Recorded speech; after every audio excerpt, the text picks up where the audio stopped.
வேற ஏதாவது ஆப்ஷன் தான்டா யோசிக்கணும்.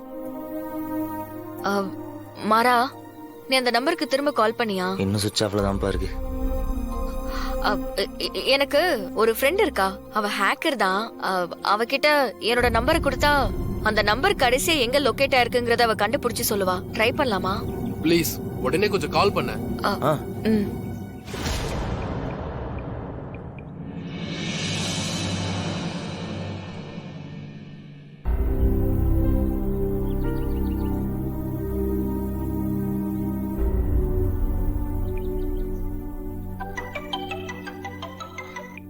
ஹலோ, சொல்லுடி. லாஸ்டா அவங்க நம்பர் ஒரு இடத்துல ஸ்விட்ச் ஆஃப் ஆயிருக்கு. அந்த எக்ஸாக்ட் லொகேஷன் உனக்கு ஷேர் பண்ணிருக்கேன். சரி, ஓகே, தேங்க் யூ. இல்ல, அவங்களோட எக்ஸாக்ட் லொகேஷன் எங்க இருக்குன்னு சென்ட் பண்ணிருக்காளாம். இது குன்றத்தூர் பக்கத்துல காட்டுது. ஆமா, இந்த இடத்துல ஒரு குடோன் இருக்கணுமே, அங்கேயா இருக்கானுங்க? உனக்கு எப்படி தெரியும்? பசங்க கூட சரக்கு அடிக்கிறதுக்கு அங்கதான் போவேன். இப்ப இல்ல, பிஃபோர் மேரேஜ். நீ உனக்கு முன்னாடி. கடைசி அவனோட போன் அங்கதான் ஸ்விட்ச் ஆஃப் ஆயிருக்குன்னா நாமே அந்த லொகேஷனுக்கு போய் செக் பண்ண கூடாது? சரி, அப்ப அங்கேயும் இல்லனா டேய், அவனை வீட்ல போய் விசாரிச்சுக்கலாம்டா. அப்ப அட்ரஸ் அது நம்ம கடையில இருக்கும்ல, நம்ம கடைக்கு போன் பண்ணி வாங்கிக்கலாம். சரி, நான் கடை கால் பண்ணி அட்ரஸ் வாங்கிக்கிறேன். டேய், நம்ம புதுசா வேலைக்கு சேர்ந்த டிரைவர் இருக்கான்ல, அவன் அட்ரஸும் நம்ம செக்யூரிட்டி அட்ரஸும் வேணும். சீக்கிரம் அனுப்பிச்சுடு. வந்துரும். டேய், அட்ரஸ் கிடைச்சிச்சு. ஏய், உன்னை நான் திரும்ப திரும்ப கால் பண்ண கூடாதுன்னு சொல்லிருக்கேன்ல. இல்ல மேடம், இது புது நம்பர் மேடம். நீ எந்த நம்பர்ல இருந்தோ கால் பண்ணாத. மேடம், ஒரு சின்ன ரெக்வஸ்ட், நீங்க ஹெல்ப் பண்ணணும். என்ன? மேடம், எத்தனை நாள் இப்படியே அப்ஸ்காண்டா இருக்கிறதுன்னு தெரியல. கையில இருந்த பணம்லாம் செலவாயிடுச்சு. கொஞ்சம் பணம் இருந்தா அனுப்பி விடுங்க மேடம். பணமா? ஏற்கனவே கொடுத்தனே. அது செலவாயிடுச்சு மேடம். என்ன இப்ப மிரட்டுறியா? ஐயோ, அப்படிலாம் இல்ல மேடம்.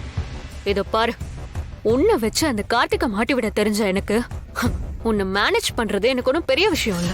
நான் நினைச்சா இப்பவே உன்னை தூக்கி உள்ள வைக்க முடியும். நீ என் பேரை சொன்னதும் அதுல இருந்து எப்படி ஈஸியா தப்பிக்கணும்னு எனக்கு தெரியும். இப்ப பிரச்சனையில இருக்கிறது நீதான், நான் இல்ல. அத ஃபர்ஸ்ட் மனசுல வச்சுக்கோ.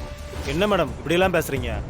உங்களை நம்பி தானே மேடம் நான் இந்த விஷயத்துல இறங்கினேன். ஏய், இப்ப நான் சொல்றத மட்டும் நீ கேளு. சும்மா இப்படி போன் பண்ணி டார்ச்சர் பண்ற வேலையெல்லாம் என்கிட்ட வச்சுக்காத. பணம் தானே வேணும், நான் அனுப்பி வைக்கிறேன். Thanks madam. அப்புறம் இன்னொரு விஷயம் சொல்லுங்க மேடம். இனி எனக்கு கால் பண்ணாத. யார் கண்ணிலையும் பற்றாத. சரிங்க மேடம். குறிப்பா மாறன் வீரா கண்ணில பற்றாத. சரிங்க மேடம். அவங்க கிட்ட மாட்டின ரிஸ்க் உனக்குதான். அதெல்லாம் நான் பாத்துக்கிறேன் மேடம். சரி, நானே உன்னை காண்டாக்ட் பண்ற வரைக்கும் திரும்ப எனக்கு கால் பண்ணாத. சரிங்க மேடம். வை போன்.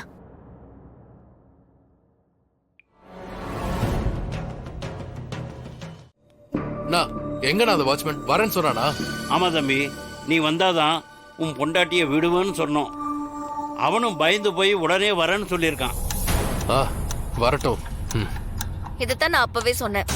அவனுக்கு அவன் பொண்டாட்டி மேல ரொம்ப பாசம்.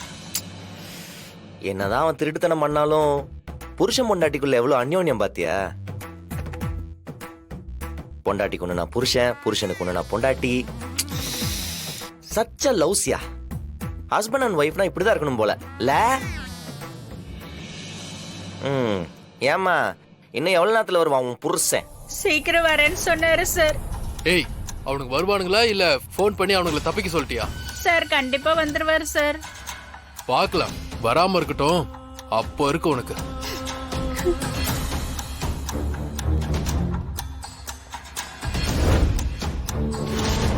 வா. என்னங்க? இப்ப எங்க போறீங்க? அமைதியா நில்லுங்க. அடிச்சு இழுத்துட்டு வந்துட்டாங்க. உன்னை அடிச்சாங்களா? எப்படி சார் என் ஒய்ஃப் மேல நீங்க கை வைக்கலாம்? நான் தப்பு பண்ணேன்னா நீங்க என்ன அடிங்க, என்னைய கேளுங்க. எப்படி நீங்க லேடிஸ் மேல கை வைக்கலாம்? சொல்லல, புருஷன் பொண்டாட்டி வரவுனா இப்படி இருக்கணும். சும்மா துடிக்கிறானே.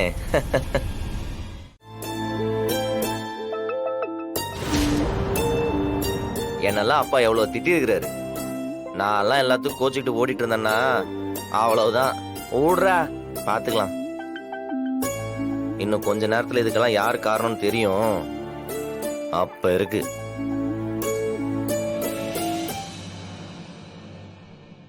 டேய் கார்த்தி, அப்பாவை யாரும் அப்படி சொன்னது இல்லைல்ல, அதான்டா ரொம்ப டிஸ்டர்ப் ஆயிட்டாரு. இங்க பாரு, நீ இப்ப வந்து நான் பண்ணது தப்புதான்ப்பா, என்ன மன்னிச்சிருங்கன்னு ஒரு வார்த்தை சொல்லு. நான் உனக்காக பேசுறேன். அப்பா மன்னிச்சிருவாரா? டேய், செய்யாத தப்புக்கு நான் ஏன்டா மன்னிப்பு கேட்கணும்? டேடே கார்த்தி, விடுறா. எப்படி பேசுறா பாரு அவன். டேய், இதே பிரச்சனை உனக்கு வந்திருந்தா நாங்க இப்படி உன்னை விட்டு கொடுத்து பேசிருப்போமா? ராகவா, நீ பேசுறது தப்புடா. யார் என்ன வேணா சொல்லட்டும், இவன் உன் தம்பிடா. இவன் மேல உனக்கு நம்பிக்கை இல்ல? சின்ன வயசுல இருந்து பாத்துட்டு இருக்கிறோம். ஆ? இவன் செஞ்சிருக்க மாட்டான்னு சொல்லி ஸ்ட்ராங்கா பேச வேண்டிய நீயே இப்படி பேசிட்டு இருந்தா எப்படிடா? இந்த மாதிரிலாம் இருந்தோம்னா நம்ம அண்ணன் தம்பின்னு சொல்லிக்கிறதுல அர்த்தமே இல்லை. டேய், அதெல்லாம் இவனுக்கு புரியாதுடா. இவன் தான் இப்போ யார் யாரோ பேச்சலாம கேட்டுட்டு ஆட ஆரம்பிச்சுட்டால. அளவா இருந்துக்கோ ராகவா, எல்லாத்துக்கும் ஒரு எண்டு வரும். டேய், விடுறா அவனை. வாடா